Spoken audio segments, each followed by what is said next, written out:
दोस्तों, अगर आप जीवन में सफल आदमी बनना चाहते हो या कोई बड़ी सफलता प्राप्त करना चाहते हो तो ये 5 गलत आदतें आज से ही सुधारनी होंगी। यदि आपने अपनी ये 5 आदतें नहीं सुधारी तो ये गलत आदतें आपको जीवन में कभी कामयाब नहीं होने देंगी। आप सफल इंसान नहीं बन सकोगे।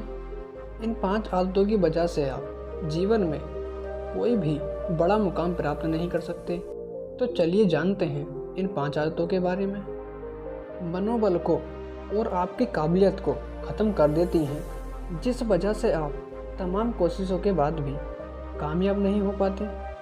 साथियों, पहली आदत कुएं का मेंढक बने रहने की आदत। इस शब्द का अर्थ कुएं में रहने वाला वो मेंढक जिसे ये लग रहा होता है कि वो कुआं ही दुनिया का सबसे बड़ा जलाशय है, क्योंकि उसने कुएं के अलावा कोई और जलाशय तो देखा ही नहीं होता है।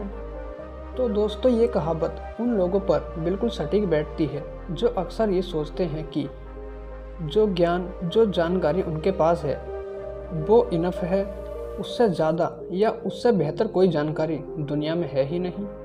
उन्हें लगता है कि उन्हें और कुछ सीखने की ज़रूरत नहीं है। उन्हें लगता है कि वो जो काम कर रहे हैं वो सबसे बेहतर है, इससे ज़्यादा किसी काम में तरक्की नहीं है, इससे ज़्यादा पैसा किसी काम में नहीं होगा। ऐसे भ्रम में जीने वाले लोग भला कैसे आगे बढ़ सकते हैं। कुएं का मेंढक बनने की आदत पालना खुद को एक कंफर्टेबल जोन में बांधने जैसा है, जिसमें वे अपनी काबिलियत को और ज़्यादा निखारने का या और ज़्यादा सीखने का प्रयास ही नहीं करते। यानी ये खुद को रेगिस्तान के उस ऊंट की तरह समझने लगते हैं जो खुद को सबसे ऊंचा जीव समझ रहा होता है, जब तक कि वह किसी विशालकाय हाथी को न देख ले। बहुत से लोगों की आदत ऐसी ही कुएं का मेंढक बने रहने की होती है, जो मानो की कसम खा चुके होते हैं कि उन्हें आगे बढ़ना ही नहीं है। दूसरी आदत दोष आरोपण करने की आदत होती है। दोस्तों, दोष आरोपण करना नकारात्मक विचारधारा वाले व्यक्तियों की निशानी होती है। दुनिया में बहुत से लोग ऐसे ही होते हैं जो अपनी नाकामयाबी का दोष दूसरों को देते हैं। उन्हें हमेशा ये लगता है कि उसकी हर नाकामयाबी के पीछे किसी इंसान, वस्तु या परिस्थिति का ही हाथ होता है, जिसके चलते वे कभी अपनी किस्मत को दोष देंगे तो कभी अपने माता पिता को। ये बोलकर कोसेंगे कि काश मेरे माता पिता ने मुझे अच्छे स्कूल में पढ़ाया होता, काश मेरे नाम कुछ संपत्ति की होती। यहाँ तक कि ईश्वर को भी दोषी ठहराने में तनिक झिझक नहीं करते। इस तरह के लोग अपनी नाकामयाबी की वजह खुद को कभी नहीं माना करते। अपनी गलती को कभी दूसरों के सामने शो ऑफ नहीं करेंगे। ये लोग अपना पूरा एफर्ट लगाए बिना विफल होने पर खुद की काबिलियत पर शक करने लगेंगे। हमेशा याद रखो कि जब तक आप सिवाय की गलतियों को सुधारने और अपनी काबिलियत को बढ़ाने की बजाय दूसरों को दोष लगाते रहोगे तो तुम जीवन में बड़ा मुकाम कभी प्राप्त नहीं कर सकोगे। जिस दिन से आप अपनी गलतियों से सीख लेकर उन प्रयास करोगे तो सफलता अवश्य मिलेगी। तीसरी गलती अहंकार।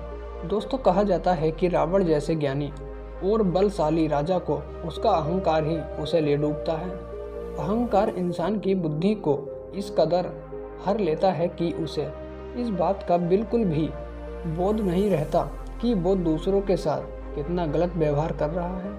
उसे अपनी हर क्रिया प्रतिक्रिया सही लगती है। अहंकारी व्यक्ति ज़्यादातर डिसीजन गलत ही लेते हैं।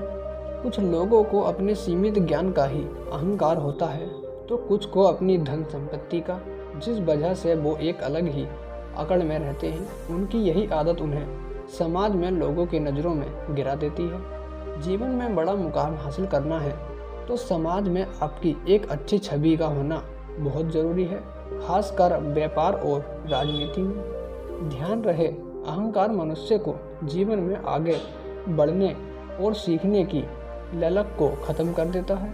चौथी आदत ओवर थिंकिंग की आदत। दोस्तों, ओवर थिंकिंग का अर्थ होता है ज़्यादा सोचने वाले लोग। इस तरह के लोग सोच तो बहुत कुछ लेते हैं पर कर कुछ नहीं पाते। यानी बड़े बड़े लक्ष्य बनाएंगे सपने सजाएंगे, मन में खूब प्लानिंग करेंगे, लेकिन उसे रियल लाइफ में अप्लाई नहीं करेंगे। सिर्फ यही नहीं, ओवर थिंकिंग आपको नकारात्मक परिणामों की ओर ले जाती है। ओवर थिंकिंग की आदत लोगों को छोटी से छोटी प्रॉब्लम पर भी ज़्यादा सोचने पर मजबूर कर देती है। नतीजा ये होता है कि हमारा माइंडसेट बड़े बड़े लक्ष्य या काम से हटकर उन छोटी छोटी चीज़ों पर ही सीमित रह जाता है, जिससे बड़े बड़े गोल अचीव करने में बहुत वक्त लग जाता है, या फिर हम अपने मेन गोल से ही भटक जाते हैं। इस तरह ओवर थिंकिंग माइंड आपको आपके गोल से भटकाने का भी काम करता है। इसलिए जीवन में अगर बड़ा मुकाम प्राप्त करना है तो अपनी ओवर थिंकिंग की आदत को सुधारो। उतना ही सोचो जितना रियल लाइफ में अप्लाई कर पाओ और अपने टारगेट को अचीव कर पाओ। ज़्यादा सोचने वाला व्यक्ति अक्सर सोचता ही रह जाता है, वह एक्शन लेने में बहुत देर कर देता है, जिससे उसका लक्ष्य दूर हो जाता है। 5वीं आदत, भेड़ की चाल चलना। दोस्तों, आपने अक्सर देखा होगा कि भेड़ों के झुंड में कोई सरदार नहीं होता। वहाँ पर हर भेड़ एक दूसरे को फॉलो कर रही होती है। यहीं से शुरुआत हुई है भेड़ चाल शब्द की, जो कि एक कहावत बन गई है। और अफसोस की बात यह है कि बहुत से लोग उस कहावत पर बिल्कुल फिट बैठते हैं। यदि आपको लगे हर कोई जॉब कर रहा है और आपका भी मन वही करने को करे, तो समझ जाना कि आप अपनी काबिलियत का गला दबाकर भेड़ चाल में प्रवेश कर चुके हैं। यह दूसरों की स्ट्रेटजी को कॉपी करने जैसा है, जिससे आपको थोड़ी सी या छोटी सी सफलता जरूर मिल जाएगी, पर बड़ा मुकाम कभी प्राप्त नहीं होगा। जिसके पास खुद की कोई स्ट्रेटजी नहीं होती कि क्या करना है, कैसे करना है, जिसके पास खुद का कुछ नया करने का कोई आइडिया नहीं होता या साहस नहीं होता, तो ऐसे लोग अक्सर वही करना शुरू कर देते हैं जो दूसरे लोग कर रहे होते हैं। फिर चाहे वो जॉब हो या कोई भी दूसरा कोई काम जिससे पैसे कमाए जा सके।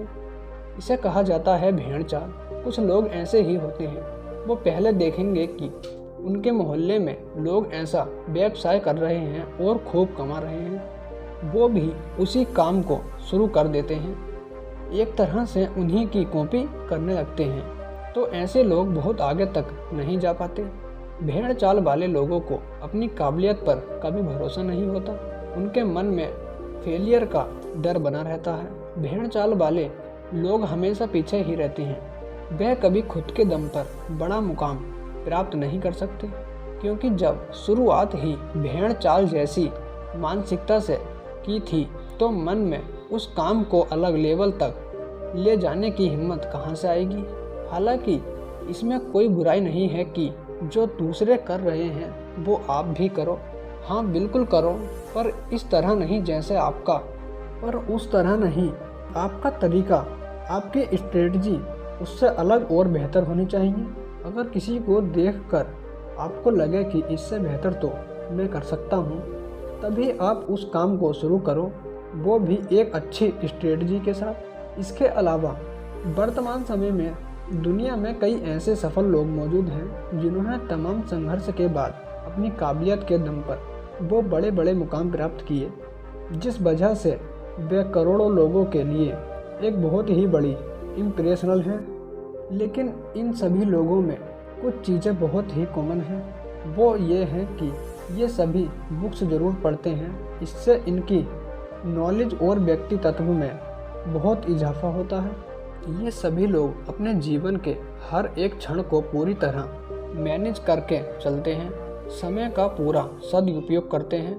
फिर चाहे वो एलोन मस्क हो या बिल गेट्स हो या धीरू भाई अंबानी हो, ये सब आप भी कर सकते हो और उन सफलता की ऊंचाइयों तक पहुंच सकते हो जहां पर आज ये लोग हैं। लेकिन इसके लिए पहले अपने अंदर की 5 बुरी आदतों को ख़त्म करना होगा। इन 5 बुरी आदतों के ख़त्म होते ही आप देखना आपके जीवन में कुछ ही दिनों में सकारात्मक परिणाम देखने को मिलेंगे। तो दोस्तों, कैसी लगी ये कहानी आपको? कमेंट सेक्शन में ज़रूर बताना।